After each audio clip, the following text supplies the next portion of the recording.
Welcome to the latest dope episode of the HipPodHedz podcast. A podcast where no sage and no vac discuss their hip-hop inspired moments. Pull up a chair, grab a beverage, fill up your cup and get comfortable. I'm Hayes, host creator of Chicago Bulls and Chicago Bears Central YouTube pages and podcasts. And listen, I love what Known Sage does. Y'all make sure y'all go and check out his hip hop podcast as well, which is HipPodHedz. You guys make sure you guys check him out on that. The bittersweet feeling to be a Chicago anything fan. As always. Man, we got went straight for the jugular, baby. It's supposed to be a mental health break, man. Sox might get a new stadium, with taxpayer money. We'll see how that works out. And then, the Bears are trying to do the same thing. So the South Loop might get into the new loop.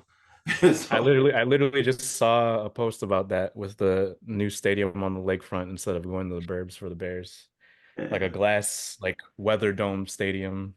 So but are they supposed to share the stadiums like Bears and Sox, or just their own separate things? Separate venues. They were supposed to share with the 30, I think it's a 38, which is over there right by the Metro tracks. It's like where you go to Chinatown, all that land between Chinatown and Cermak is wide open. So if you notice all the work going on over there, I mean it's exceptional what they're putting in right now. It's booming. That's wild. Hey Novak, we were just talking off mics before we recorded about the dynamic between being in a relationship and then trying to get into a different relationship. And I kid you not, I thought the Bears signed the Arlington Heights contract. They didn't even tell them no. Are they just gonna pay the fee and say, all right, see you later? You were my side piece, but you ain't my main meal? What's going on? They're going through the motions. The Friends of the Park are going to shoot down the stadium. So the Friends of the Park are they're very radical about what you build over there. They stopped George Lucas from putting the Star Wars museum in. So they could definitely stop a Bears stadium, to be honest with you, or a White Sox stadium. They're trying to push everybody, more south at this point, which I understand. They want to keep the views and save the animals over there. I haven't seen the animals over there, except for the bats and the roaches and everything else, but give us that land back, people, Friends of the Park. Yeah, but they Arlington Heights. I think it ended up being Arlington Heights because they had to do they can't get a black eye right now. I think they have to force it on the lakefront. If it happens, it happens. If it doesn't happen, we got a backup plan in Arlington Heights, and it's easier to get, from an expressway perspective, and it's right by the airport, so it works out for them. So you come lose to the Bears and get back on your flight if the Bears are good at that point. A lot of ifs in the air, baby. Mm-hmm. You got to keep somebody on the bench is the moral of the story, man. Just keep somebody on the bench ready to go. Stay ready. Like Justin Stan, that's what it looks like.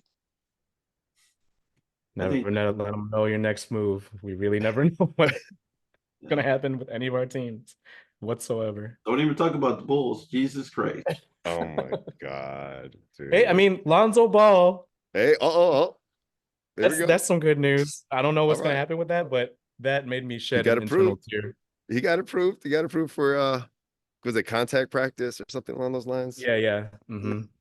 You know what happens to our luck? He makes one cut out there, and it's Derek Burke. I'm trying to be optimistic about it. I mean, you got Zach. Zach had the ankle injury because he didn't want to go to Detroit. To be real with you guys, I wouldn't go to Detroit either. Zach was like, that thing that's been bothering me. You go ahead and just fix it for me. But you don't believe the floating bone? The floating bone has been there for how long? Nothing's wrong with that, man. Zach, that's as shady as the magical bullet theory with JFK. The floating bone has been going on forever, and you want to see the paperwork on that? Novak, is that what you're saying? Man, I've seen Zach walk around the city with no pain. So it's I like Zach, but I understand that. I wouldn't want to go to Detroit either. I'm like, you know what? My ankle's always bothered me. Can you get that floating body that's near my ankle over there? Get that out for me, please.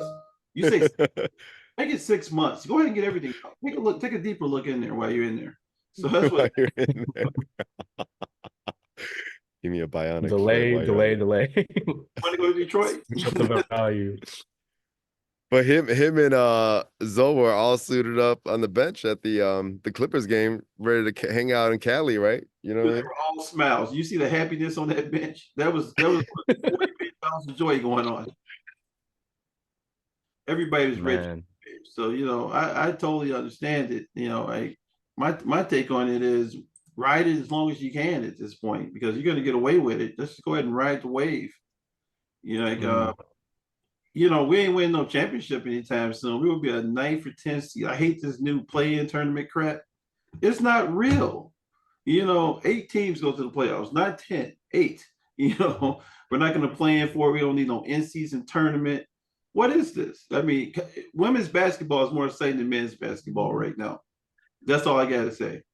I'd rather go see Caitlin Clark play than watch the Bulls play. That's how bad. She's selling out arenas, man. She's lighting them up. That's true. Yeah, they're built different over there in Iowa, man. Because I was actually able to go to see Caitlin Clark at the Northwestern game, and How did you get in? Oh, I forgot. I know how you got in. You had the school. no, I mean, so I had kind of a scoop, but not really. So like, some of our buddies, they went to Iowa and they wanted to see her, right? So they just put me on game like maybe it might have been December or January, I forget. The single day tickets didn't even come out yet. So I kept hounding the folks like, when are they popping up? When are they popping up? And sure enough, they did. And they were like gone within a couple days, right? So at that point, they were only like $30. But I was sitting next to somebody who bought them off of StubHub that day. And I think they paid like 200 for sure, easily. oh my gosh. Yeah, man. Yeah. Yeah, it's big business right now. You can't sell a Bulls ticket for 200. But she doesn't want to milk it. Like I heard that she doesn't want to like stay in college another year. I'll come back. Right now, she's, I'd rather be a college student than a professional athlete at this point in time in history.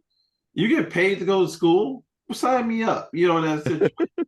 When we were in college, it was like, hey, man, I don't know what we're going to do for lunch. These guys are now talking about, I made 10 mil last year and I bought a car and I live off campus. Sign me up. It's the best life right now to get a Neil deal. And, Yeah, we play that way. even if you suck, they're gonna still pay you your 10 mil. It doesn't matter. NBA, you lose your job, right? In college, you get to keep your 10 mil, go buy a new car, get a new place to stay. And it's a whole different lifestyle, to be real with you right now. It's not happening at DePaul right now. We were talking about that, like Moser, Porter Moser was supposed to come back and coach DePaul. And I wrote one of my buddies on Facebook, there's no Neil money at DePaul. He's like, stop it. I'm like, I'm serious. Nobody's paying people to go to DePaul. And it'd be nice if they did it because the way you get good in college basketball today is the transfer portal, the Neil deals, and coaching and recruitment. You could build a championship team out the transfer portal. That's how crazy it is. It's pretty exciting at this point. Right. You're talking NIL. I thought you were saying meal deals. Like they're giving like people free like meal swipes on their lunch card just to come to DePaul or something like that. Man, We'll stack you up, baby. We got you unlimited swipes, man. The NIL, the Neil deals, man, are insane right now. Like it was that Caleb Williams made $10 million where he's a Bear. So he has no hunger right now to to tell you I'm not going to do it. The Bears are at his mercy at this point. If he doesn't want to become a Bear, he can go back to college. I think he got one more year left eligibility. He has no agent. So the new thing is don't hire an agent before the draft so you don't have to commit to the NFL. The employee supremacy mentality shift. Well, did Northwestern try to form a union for the athletes? Yeah. There's a lot of rumblings going on about that. So I mean, Teamsters, man, at the football game. So this kind of like leads into the topic that JR actually come with. So man, JR, welcome to the show. Welcome to HipPodHedz. Thank you for having me. Yeah, man, we've been wanting to have you for a while. I know I've collabed with you a few times with Daywalkers, of course, and we're still chopping it up. We got some new stuff that we're working on together, so I can't wait for that to come out as well. Yes, sir. So I appreciate you, bro. It's been a blessing, man. It's been a blessing. Funny quick tidbit. One of the MCs on the tracks we did, 100, like he was trying to say your name on the hook, right? So I think he was trying to say JR. And then I stopped him in the studio. Like, hey man, it's not JR, it's JR. JR. And he was kind of like tweaking, like, wait a minute, is it Aura or Aura? And he kept going back and forth on it. So anyhow, that's a little behind the scenes of what we recorded. I'm not sure exactly what he landed on, but you are I JR, mean, man. What's the story? yeah. I mean, yeah, it's funny because that happens like all the time in terms of like how to pronounce it. And I guess kind of to share like the origin of this artist name. Like my social media handle used to be JArtistic. So just delving into like multimedia type of art type of stuff. Um I think I started to change it after people took it and made it a little bit derogatory and said like JR autistic, which I didn't take very like as someone that has, neurodivergence in the family, that's not cool. And being able to like shift that sort of branding or being able to pick something that resonated outside of that afterwards was such a random process. When I used to work in the rideshare industry, I had a coworker that would always call me like, "Oh, it's JR." And I was like, "Man, that really sticks. Like, it just comes off the tongue." And then just being able to like, I like a lot of double meaning type of things, so that's why I chose to spell it like J Aura also, so it has that kind of double meaning there. Um, there's these like lines that I put above the A, which I'm still not 100% sure if phonetically it's supposed to make it sound the way I intend it to for JR, but yeah, that's kind of like a short skinny of that origin of that name pretty No, I much. love that, man. It's like even down to your pseudonym, you have to be hip hop. You have to come with the bar in your name and have to come with the double meaning and the umlauts, whether they're warranted or not. It's all good. I'm with it though. Mm, yes, sir. Nah, So I picked yeah, that up. you I picked that picked up up though, that man. song. It's got to be Aura because you see, Yeah. I saw the emphasis over the A's. And I'm like, it's got to be that way, you know. Yeah, exactly.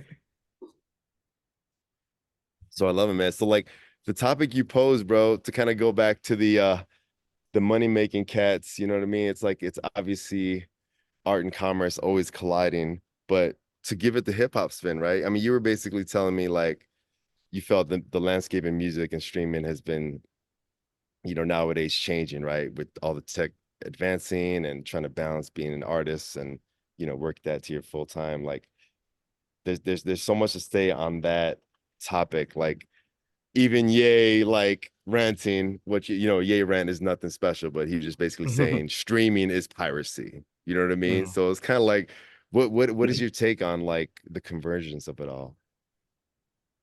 I mean, like, I think it's just a way of how humans will continue to adapt to technology that's available. Because when you think about it in like 1980s, 1990s, like how did people put their music out there? They would put their stuff on a cassette tape or like a CD, and then they would go to their like local record place, try and pass it out. In hip hop, they would go to like ciphers or events just to get known because that's all that they had available to them. That was accessible. Not everyone could afford like a camera or high-end quality audio equipment to just like put it out there. So like what was it? Not until maybe close to Y2K 1999, stuff like Napster and LimeWire, Pirate Bay, came out. Soldier Boy making those claims about how he was like the first to, have a track labeled Beyonce and then it ends up being his song type of deal. So like Oh, Soldier Boy um got some hot takes, man. oh yeah, for sure. Um so that was just like people's way of adapting where it's like I think a human behavior that's always going to be consistent when there's structure is that there's always going to be this type of like Robin Hood mentality of like we want to take something that people own and give it to the people. So I think that's just always going to be consistent no matter what. For every action, there's going to be a reaction to something. So like streaming was a reaction to that reaction of like, hey, if people are going to pirate the music, we might as well find a way to make it accessible and then also find a way to profit and build this platform at the same time, right? So it's complicated because with streaming services now, streaming platforms, there is that just feeling of, as an artist, of like exploitation, the same way that people that were on labels feel, you know. It's like that's the deal that you have to do. It's like you're only one person, so you can only do so much. So we're gonna offer you this platform, this service, this network, but it comes at a cost, right? So, you know, with that Ye rant, I think he like retweeted James Blake's tweet on Twitter or X, or you know, whatever it's called now, just about that current state of artists and musicians, which I found really interesting. Um, but yeah, I think it's true. And at the same time, the alternative is really difficult, to be independent and be like your own team or find your own team and be able to fund that type of deal. Um, so yeah, who knows what that next sort of Robin Hood reaction will be to how things are now on streaming platforms at the moment. I totally agree. I agree. It's weird because you're right. You get into Napster, you get into LimeWire, you get into the whole sharing is caring movement that we went through, and everybody was sharing music. Ye's rant was interesting because he's talking about, if I could sell a million copies of the album, through my platform, then I just basically went right around the streaming platforms. The money is directly to him because they only get like pennies on the dollar for every play you get, even with satellite radio. Because don't forget, satellite radio is part of this whole streaming thing as well. Because every Yeah. time you play on Shady 45, or you play where else out there, you get like $1 or something like that. This just be hypothetical. Mhm. So music is the same thing as any other platform that we work or live in right now. I do understand that from the music artist perspective, because it takes a lot to make an album. As you guys already know, it takes a lot to make a track. And when somebody said, here's a royalty check for $50, and you think about them long nights, you think about, I love what I do, why can't I get paid like the person that basically does something totally different, like the athletes, or get paid like other entertainers, like comedians? They get paid for every set they do, right? So, Mhm. with music and hip hop, the problem is that hip hop, I think Joe Budden's made a comment recently, all the rappers are poor, stuff with 7 rappers. I don't know if you guys heard that comment. And it Mhm. makes you start to think like, okay, who really has the money right now? Do you think about like, is it Ye? Is it Travis Scott? Is it Jay? Is it Meek Mill? Sometimes Meek talking about he ain't making no money, or you start to see all these rappers transition to other art forms. Like Ice Cube said he didn't make any money doing music, so he went to entertainment, and Ice Cube was reborn again.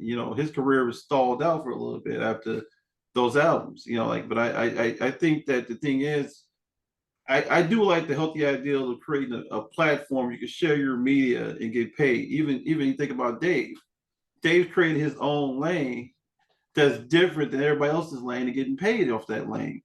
So, is Dave a pioneer? Disco Dave a pioneer in this situation compared to like how you see an artist with a deal, with a 360 deal out there? You ever seen a record contract deal? It's terrible.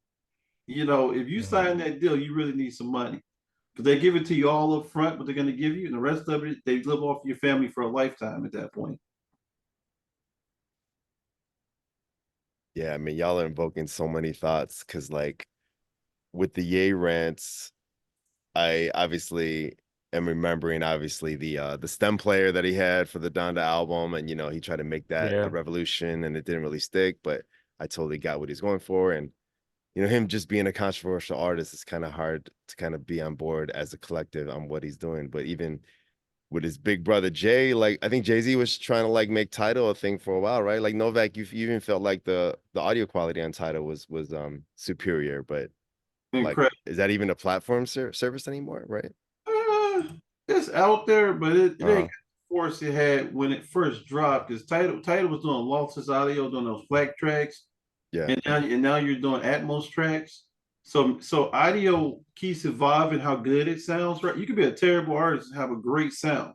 That's how Mm. crazy it is. There's a lot of them out there, you know, and these are mainstream people. But you get back into the quality argument right now. I was arguing with somebody the other day about, you know, Sexy Red versus this person, and I go like, you know what? I'm not gonna argue with you about that. You know, she got her own wave. I'm gonna be respectful of that wave. But you know, there's better MCs out there. You know, I don't think she's an MC, she's an entertainer.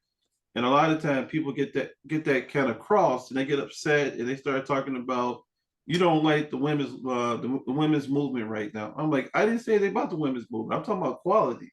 You know, I what she's rapping about ain't really rapping. It's just, man, I'm doing this to a guy and I'm taking his money. And I'm like, yeah, that's great. But I could be that guy. My friend could be that guy. We ain't trying to give you that money. So it's what it is right now. You know, it's cheaper not to keep her at this point, you know, to be honest with you. You To go know, back to the relationship metaphor. But yeah, I mean, like, I think you just said it right there, right? Like, I obviously posed the question, art and commerce constantly colliding will never have a end to their battle. And you said Sexy Red is entertainer, right? So it's like, I know you both value bars and lyrics, and it's just kind of like the common listener isn't necessarily going to be attracted to you know what I mean, like a clever pun or whatnot. Like they're obviously going to be attracted to the lifestyle, and therein lies the question, right? It's like, do you necessarily need to have the talent? And I'm not trying to like pose this as like, you know, get off my lawn type of conversation, but it's like, okay, you make your money off of the tour, you make your money off of performing live, but when it becomes like a more scientific approach to making music, how can you still like make money off of it? I guess the DJs obviously have figured it out, right? Well, even no, with DJs now, I think they face a similar problem where it's like, I just saw there's like this Chicago house DJ that just blew up in the EDM scene. His name's John Summit. He's very popular because of his personality. He's very active on social media, but he had like a post about how he had a sold out show at like a state sold out stadium show, and he like just blew up over the course of like 1 2 years. And he was saying how he was making absolutely no money off that show, but he was just doing it because he's just like, fuck it, I just want to throw this really big like event, you know, for his fans and just to say that he did it. So it's like even that stuff when you think about everyone that needs to be involved with like VFX and production and then just booking, your agency manager, touring, and then inflation, and then just having to pay all those wages, like it's just I think a hard part is just like the sustainability of it all. Like I think things like wages or just talent or being able to have this expectation that you need to do more and more as an artist or be capable to figure it out. It's becoming so difficult to catch up to live a sustainable career as an artist compared to like before. Um, and I'm sure like this has probably been a teetering topic through past episodes, but like that's probably the reason why AI is coming to disrupt like the music industry too. So it's just like I think there's just been so much happening in the landscape compared to before in a shorter amount of time. And like our ability to adapt as human beings, like it's gonna be interesting to see how we keep up.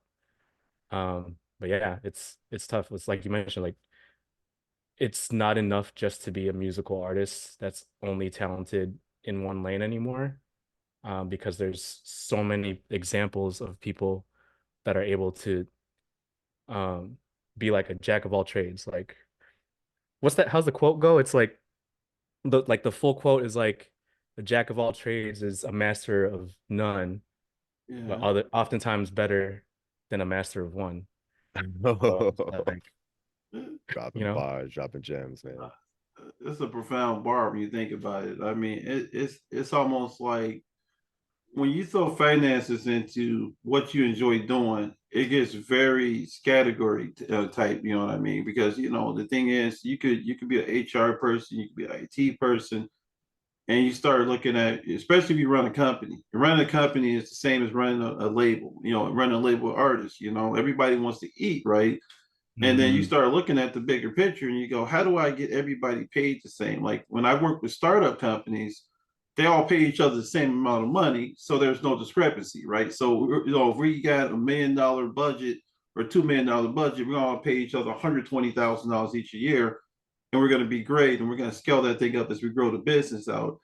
I think with if I'm an artist today, I'm totally independent and away from the record labels because I got all this behind me. We didn't have YouTube.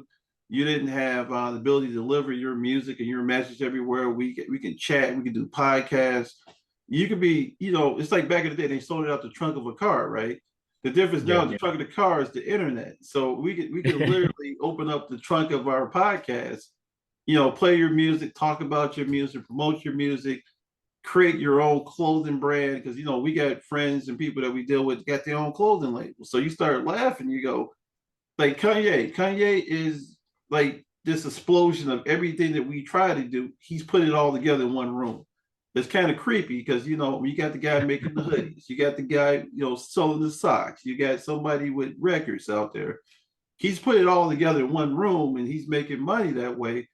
The issue I think over there basically is that you made the money, but you got this negative wave on top of you right now where people are like looking at you like, how dare you be successful again? We already told you you're wrong for what you did.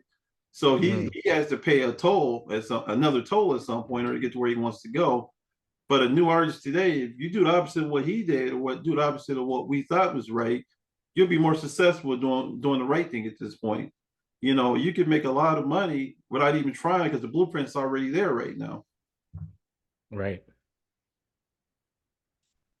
The JayA thing too. I mean, we keep circling back to him.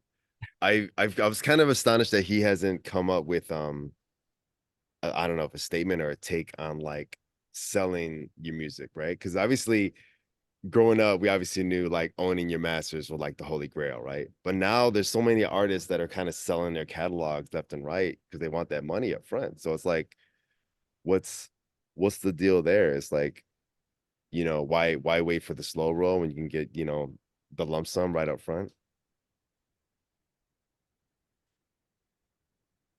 It's tough to say. It makes you wonder like how we value art as a society nowadays. Yeah. Since it's like it seems like it's such a I don't want to say surplus, but it's just again just so accessible for people.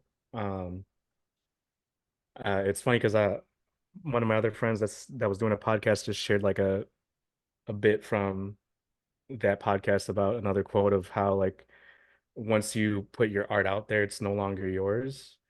So, I don't have an answer to that question, but like I just wonder what the mentality is about ownership or just like being able to like how do people value art that they don't put out art that they don't put out there anymore? Like I'm sure there's a lot of bigger artists that have created such a big catalog over a longer period of time that they still keep things in the safe, but like you said, like newer artists that maybe have not invested as much of an emotional connection to their craft, maybe that could be like a motivation as to why they don't feel the need to hold on to them as dearly. Yeah, I can see that. It's tough to say.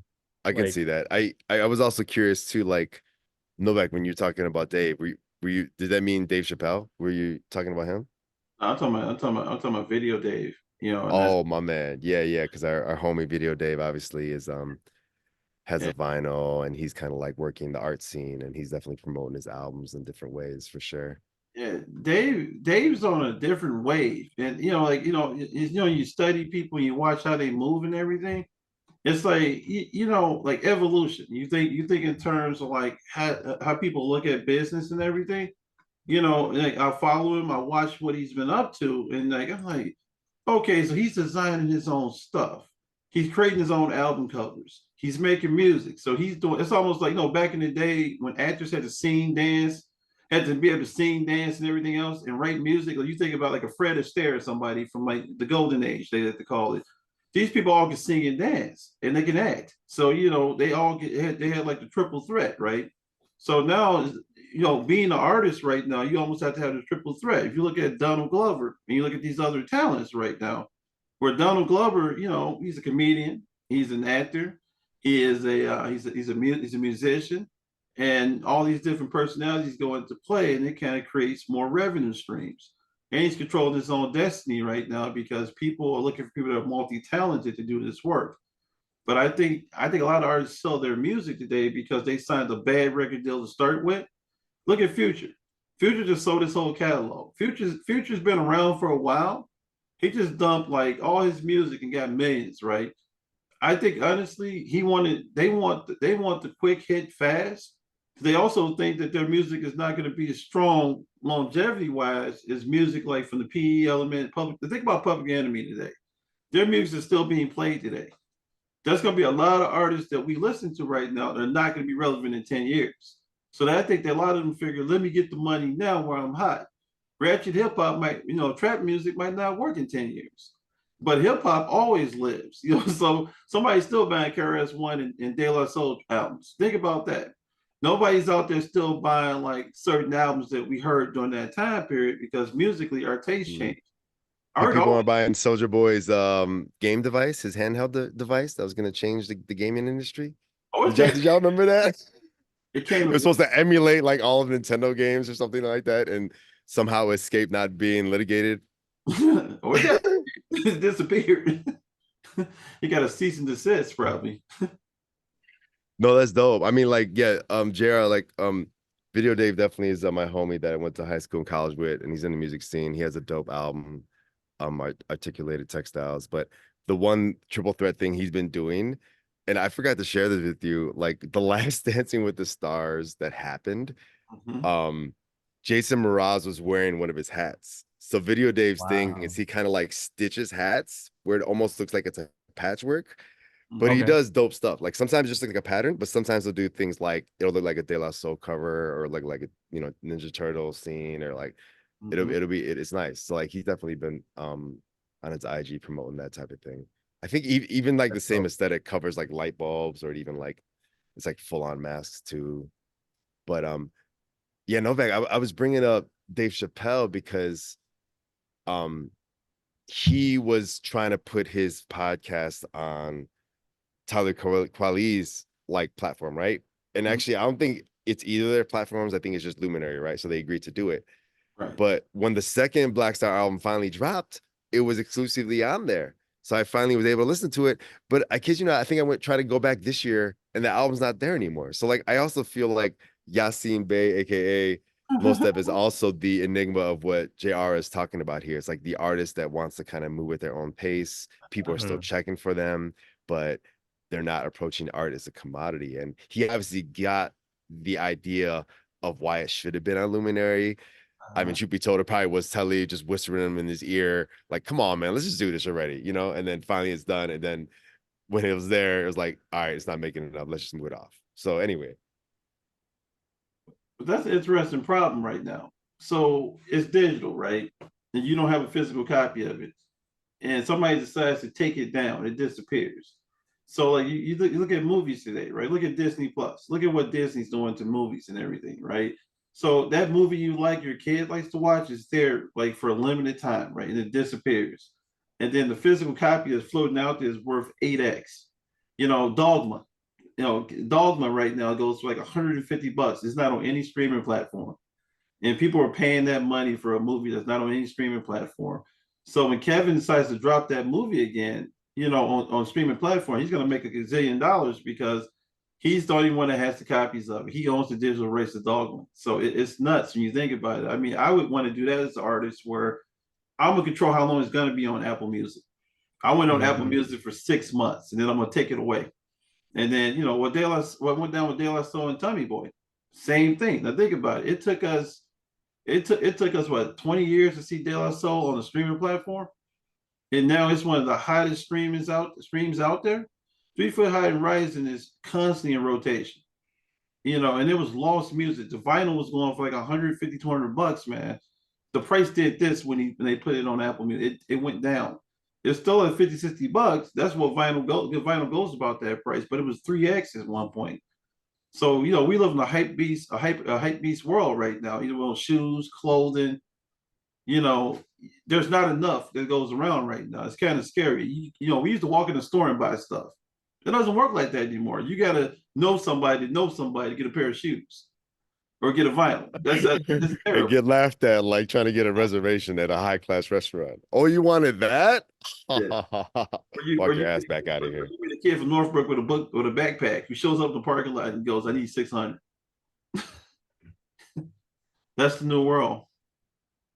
Yeah, I think that it's a new world, but it also ties to just again like human behavior and human emotion, just like the concept of exclusivity and scarcity.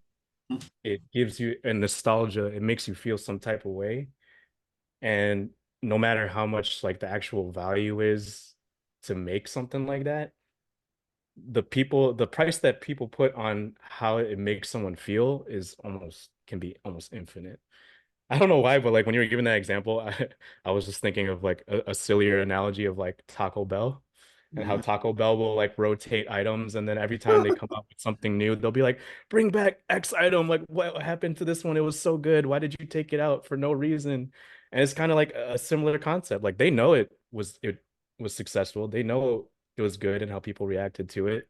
So they're gonna take it out because they know if they bring it back, it's gonna elicit an emotion that's gonna generate traffic and engagement to their business. So like, I mean, I don't know if that's their model, like that's what they teach. That's just how like I examine it. So it's just like No, being man, able I to love that understand. analysis because it's kind of like it goes back to what Novak was talking about the startup, right? Like obviously when you have a Yeah. startup, you have a collective, everyone has one vision, and we're all sort of playing in this same sandbox. And with Taco Bell, like anytime somebody buys one item off their menu, that's the algorithm at work. But when you have so much art and visionaries and like you said, human emotion tied to it, you can't always tie it to one vision, right? It's kind of like, do I see am I in line with what the streamers are saying, or am I in line with my old clique is saying, or am I in line with what the Mm. designers are saying? It's just pulled apart in so many different ways. And yeah, I don't know. Therein lies the rub, I guess. Yeah. You got me thinking about Taco Bell and McDonald's right now. So It is lunchtime. So you took me there, and because you think about like they did the whole Kerwin Frost thing at McDonald's, right?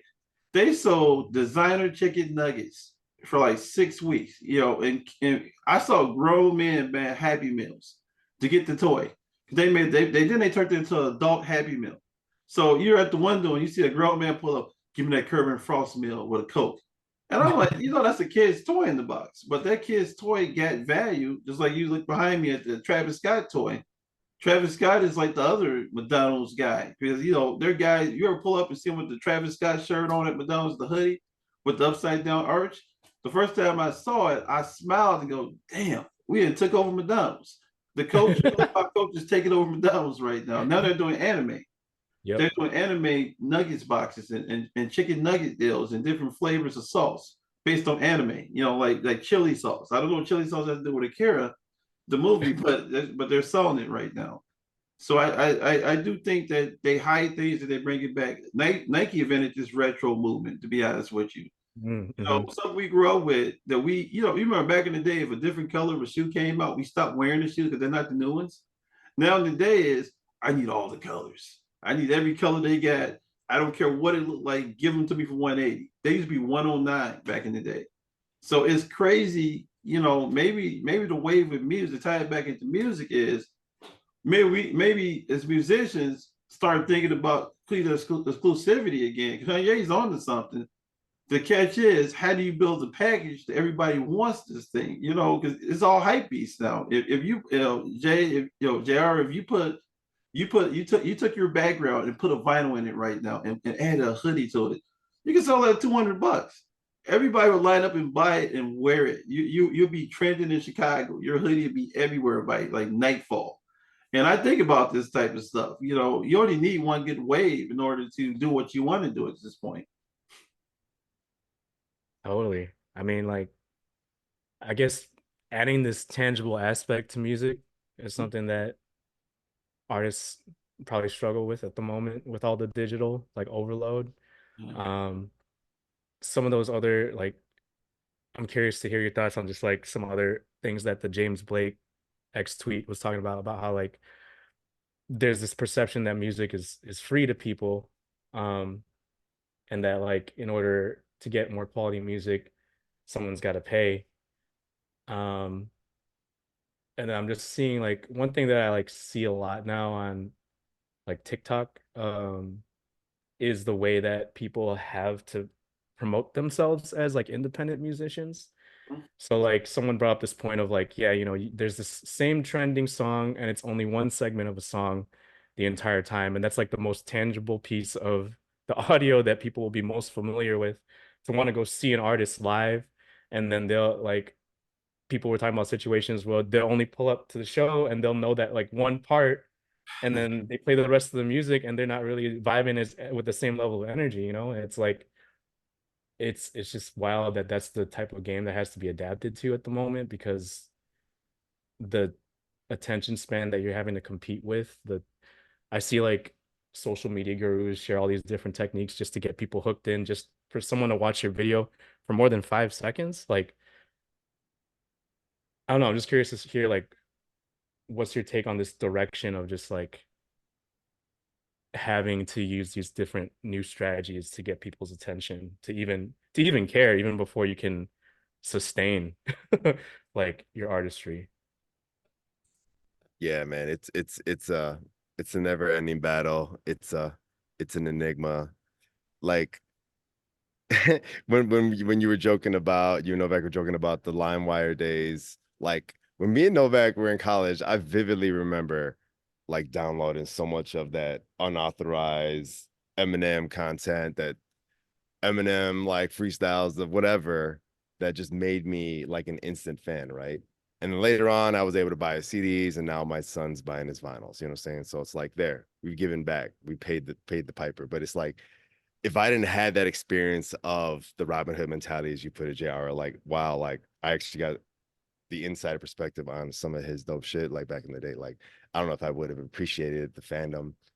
Um, but it kind of also goes to like, I don't know if this is answer your question, but the latest trend that I've sort of liked when it comes to live performances, I kind of like when artists do their album in their entirety, because I feel like that's Mm. a nostalgia pie that I can eat. Because I think sometimes when I feel like if I'm going to live shows, like, oh, they're just gonna play their top Spotify hits, like, why even bother paying that expensive concert price for that, right? But I feel like some part of my brain loves that because it's kind of like somewhere in line with the movie. Because like I've always admitted I'm a film fan first, and whenever something's constructed in sort of like a film like aspect, I can appreciate the peak, the 3 act structure, and the message. But when you emerge TikTok and IG and just quick attention grabbing moments, like musicians probably want to try to get commerce out of that, but it's hard, right? I mean, it's like a song even should be like a 3 minute structure in itself, but some of those moments are like less than a minute, if that. So yeah, it definitely changes the landscape. It definitely messes with my brain as far as like, how do I latch on to different music in general? I mean, it's interesting. You talking about latching on to different music, and the way we're exposed to stuff today is so different. I mean, I think that one of the things, the older you get, the more music you come across, and the more it's like your palate changes. It's like, when you're Mhm. younger, you're like, you might like push-ups. You get older, and then you're looking for Delis or something like that. You're looking for better chocolate at this point. I think with music, your ear changes, the way you look Yeah. at it, the way you digest it changes over time. So like, I would say like it's evolutionary. I think like right now, you're right, JR. The thing is, the package has to change in order to keep the music going a certain way. Like the growth has to continue to happen. I think right now, music for a while, if you think about it, there was a dark point in hip hop, and it happened like a little bit after Wu Tang. After Wu Tang was sitting on top for a minute, I thought you and were gonna say the dark moment of hip hop was when Jay-Z was offering his Magna Carta album on the Samsung device. If you bought it, you got the album for right, free. But I'll let you go back into it. I didn't want to go there. I didn't want to point directly at what happened in Brooklyn, but I had to go there, man. And when Jay Z controlled the industry, and Jay Z went down a different lane, a different path, and the rock blew up, and all these other problems happened, music was never the same. Because if you think about it now, it's like all these people are spread out right now. The Meek Mills group, the Rick Ross group, the independents. Everybody is at war right now over this space, right? They don't even know what the space is called. So the problem you got right now is that everybody's trying to go somewhere but doesn't know where the hell they're going. So you watch it like, even when Killer Mike, doing his Killer Mike's like finally blow up into the mainstream, right? He's always been nice, but no one noticed he was nice. It's the same thing with Black Thought, from the Roots. He's been killing it for decades. I had a 13-year-old tell me, man, that Black Thought dude, he real nice. And I kind of looked at him just like, kid, he's been around longer than you've been on this earth. Go listen to his other music. So a lot of I think the disconnect right now is that even with the NBA and different sports, the whole thing that LeBron's the GOAT to like 12-year-olds and grown men who couldn't jump or dunk, he's their GOAT. So, and I laugh about it sometimes because I go, all right, as I mentioned before, my taste has changed. I see things differently. It's almost like life has slowed down to the point where I hear music now and I look at it and go, will this be around in 5 years? Is this artist really dope? Do I need to use my time listening to this artist? So you're more selective about who you listen to and what you bring into your car because that energy changes how you look at the day now. Because there's some dark artists out there. We're in emo hip hop right now. We're in a dark era in hip hop right now. Where's dragons and crows and shit flying about us. And Kanye kind of is on the emo side a little bit. Travis Scott lives in Utopia. So these are weird places that I like the music, but you gotta be careful about what you listen to because it affects how we internalize music, how you guys make music around what's around you at this point. But I do think that ultimately it's going to come down to we're still waiting for that next big thing right now. I think that next big wave is it's going to be an independent artist. It's going to come blow the doors off, and it's going to be an artist that's not part of Def Jam or any A&R group. It's going to be somebody that's above the industry. I'm waiting for it. They tried to do it with these ratchet rappers right now, but I'm looking for a really skilled lyricist to show up with a band or something like that, or somebody show up where there's musicians and an MC in front of it. I think that's the movement they want right now. Like every time JayA performs somewhere or you got somebody performing somewhere, this is live music at this point. The live music is on fire right now. People just having drum beats and 808s, man. That's everybody. This kid's making beats while they're sitting in the cafeteria. So we need more.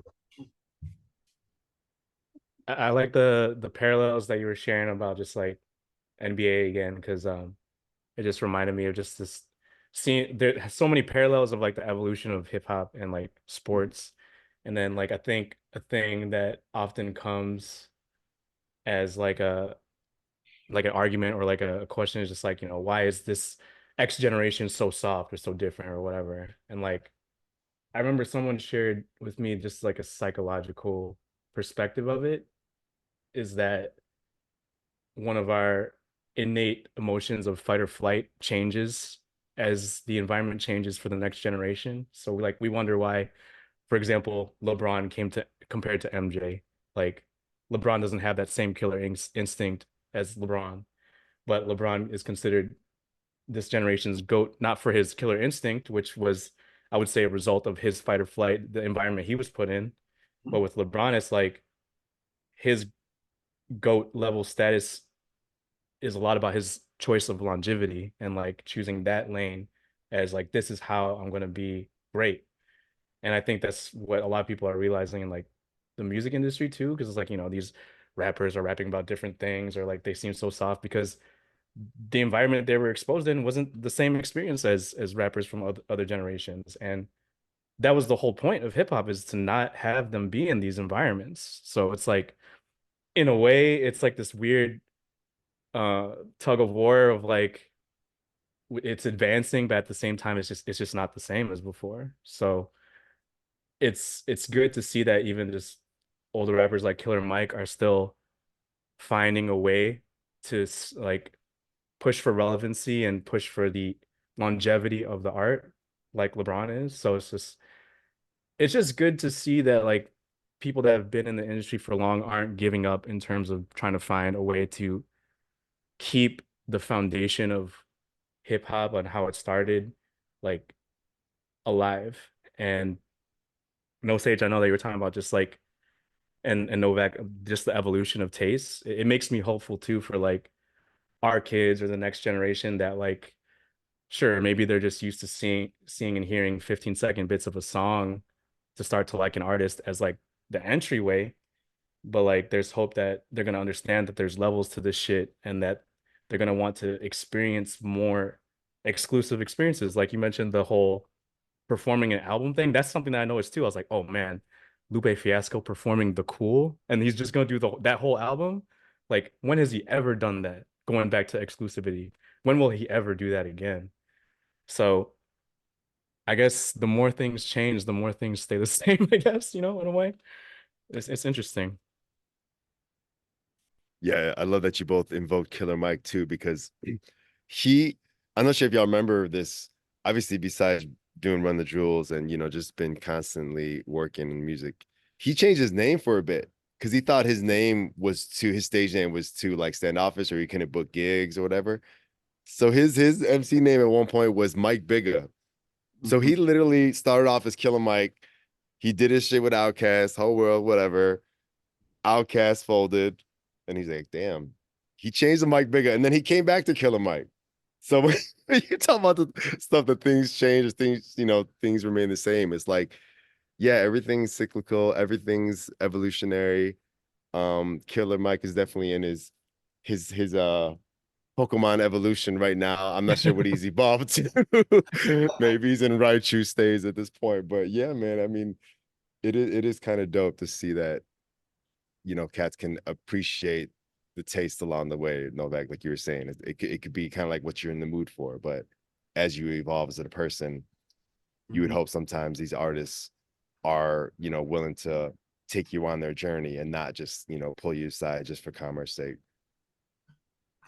Well, you talk about Killer Mike, right? And you think about like how like when Run the Jewels came out, right? And he brought Greg Nice back to us. And Greg Nice, and you think about his time period, where they came from originally. Let's go back to third base and everything. Let's go way back inside the barrel here. So when Greg Nice showed up, and I've always been a Greg Nice fan because his delivery and flow is awesome. But he got on Run the Jewels. It's almost like he was reborn. His whole flow. That video is sick. The video, like they're setting money on fire. And I'm in the video. The first time I watched it, I didn't quite understand it. And I was like, these guys are basically saying they do it because they enjoy doing it. They're willing to sacrifice getting paid just so they can put their message out there.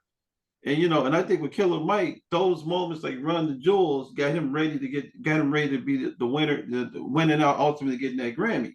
Because it was like he was training. He had to retrain his mind and the way he looked at music in order to get to a level that he connected with this current time period. Because he was disconnected for a while after the Outcast. You're right. He was like floating. Mike Bigger. Then he came back to Killer Mike. Then he was he was doing political stuff for a minute. And then he came back into music again. He found his lane again. I mean, I think that his evolution as a man, as an artist, is phenomenal to watch. And Run the Jewels it's almost like his trenches. You know what I mean? He went in the trenches and he trained again. I think Greg sharpened him up, and there's other artists that work with him. So it's incredible to see it. Like I love that Run the Jewels track because Ooh La La is just basically is where Mike was reborn again for a whole new generation at this point. Yeah, for sure, man. Mhm. So I know we might be running a little bit on time, but I don't know, JR, if you had any other final thoughts as far as like what we've been riffing on, what we've been kind of touching on.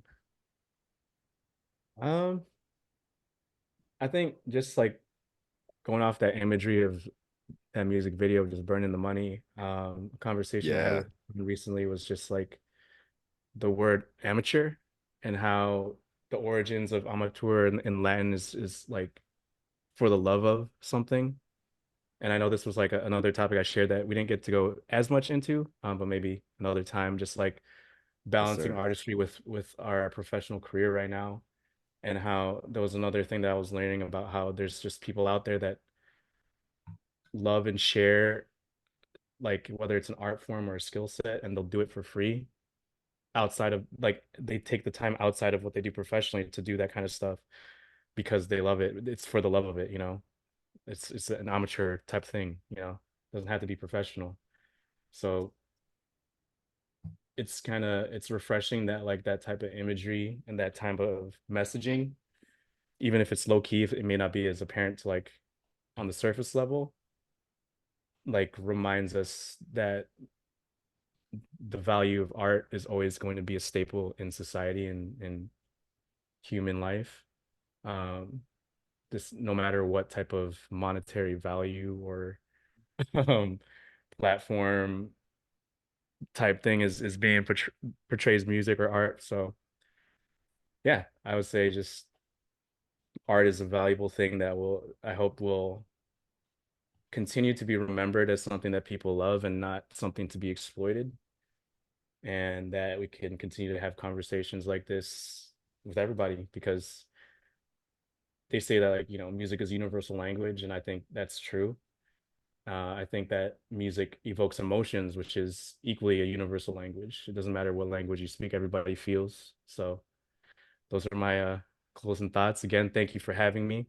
Appreciate being able to chop it up with y'all. Hopefully we could do this again another time. Shout out to the fam that had proceeded before me, you know, recurring guest Q, Fresh, and I think Sports Got Ed was on here recently as well. So, you know, I really appreciate the opportunities to be able to connect with family and friends like this. So thank you very much. Bro, man, no, thanks for hopping on with us. Like, you definitely invoked a lot of thought-provoking stuff. We got to get you back. I love your breakdown of amateur, because I'm thinking about like 21 Savage on SoundCloud, and look where he is now, and then Bad Bunny bagging up groceries. But when you're giving shout outs to the fam, we actually had my cousin, who's basically your cousin too, right? So like we were talking about Will Smith. So Sherrod, um, aka Jay and Ness, John Doe, he was kind of like ranting a little bit about like, you know, music, rap, hip hop. It's not a young man's game. Obviously, people always go to that trope. He's like, it's actually an old man's game. Like, you should actually stay longevity, you know, stay the course, keep coming back to it. And even though we were kind of like giving Will Smith shade, he was like, if Will Smith did drop an album, people would check it. You know what I mean? So it's kind of like there's nothing to be shy about, like as far as like returning to the art in general, regardless of, you know, how many years you stacked on this earth, I guess. Mm-hmm. Agreed. No But doubt, remember, man. longevity, just because something been around a long time don't mean it's good. You know, Also true. Also true. dinosaurs went away for a reason. So you got to think about this. I mean, so yeah, I definitely, you know, JR, yeah, man, we appreciate you for coming on, man, big time. You know, you got me thinking a lot more about the business behind the situation right now. You know, you started talking about like, okay, how do you do this? Or, you know, Jay talked about the stem player and everything. You start, you know, like with hip hop, it's gotta be evolution. It's gotta be more evolution. It's gotta be more innovation. You know, Mm-hmm. like you said before, somebody showing up with live instruments and performing an album live is what they're asking for right now. It's the whole concert vibe. Like you saw it at the Oscars. They were excited just to be in a room with each other. Even though some of those movies were too goddamn long this year, everybody was excited. Every movie that was, man, every movie was 3.5, 4 hours. What the hell is going on, Hollywood? You know, I understand that you guys have a story to tell, but that backup COVID feeling I get right now from movie making, everything should be 4 hours. Give it to me in an hour and a half or 2 hours, so I can at least see the sunlight when I get out the theater. So that's the way I look at it. But yeah, we definitely want to thank you for coming on. We appreciate you big time. We definitely want to bring you back on the show and talk music and politics. You know, I definitely want. I got a guest who pair you with. Be really awesome. But I think we'll definitely see what we can do. Sure, man. Thank you for coming on. Definitely check us out everywhere podcasts are available. We're on Spotify. We're on Apple Music. We're everywhere. Thank you. Go out with something dope today and think about if it is really dope. Thank you. Yes, sir. Take care, everybody. Hey, you too, bro. All right. Said I'm happy for my sanity, not focused on the vanity. I fight for inner peace so I can't worry if you're mad at me. Anatomy of all of your opinions is just fallacy. A higher sense of self to learn and teach at the academy. Wait, yeah, there's no profanity here. I'm building up on my awareness in the atmosphere, yeah. Hey, and there's no gravity here. I'ma take you to the moon without a wristlet to fear, yeah. It's so insane to me, we scrap our personalities to copy someone else. It's like we lack originality. Our nature and environment is nurtured in society. They try to kill our character, but we ain't going quietly. Are you feeling this? It's all love. Thank you for coming out. You have been one hell of a crowd. Check it.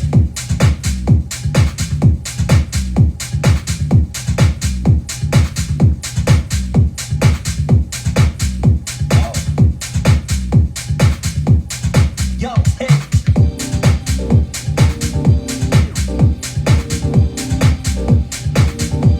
What up, Enrique? What up, little sis?